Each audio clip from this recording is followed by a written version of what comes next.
আল্লাহ নবী সাল্লাল্লাহু আলাইহি ওয়াসাল্লাম বলছিলেন, এই দুনিয়াতে যা কিছু আছে, পুরা দুনিয়াতে, তার মধ্যে আমার তিনটা জিনিস পছন্দ। কয়টা ভাই?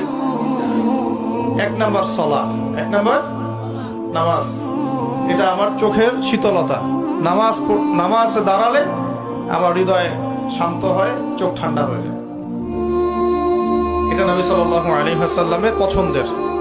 দুই নাম্বার, এই পুরা দুনিয়ার মধ্যে আমার পছন্দ হচ্ছে সুগন্ধি। কি পছন্দ? সুগন্ধি। 10টা টাকা যদি আর্ন করেন, 1 টাকার সুগন্ধি কিনেন, সুন্নাত। সুগন্ধি সাথে রাখতে হয়, ব্যবহার করতে হয়, মনটাও ভালো থাকবে। আর সুগন্ধি বেশি ইউজ করলে রোগ ব্যাধিও কম হয়। 3 নাম্বার হচ্ছে স্ত্রী। 3 নাম্বার কি? স্ত্রী। স্ত্রীরা আমার পছন্দ। নবী সাল্লাল্লাহু আলাইহি ওয়াসাল্লামের এই 3টা জিনিস পৃথিবীতে পছন্দ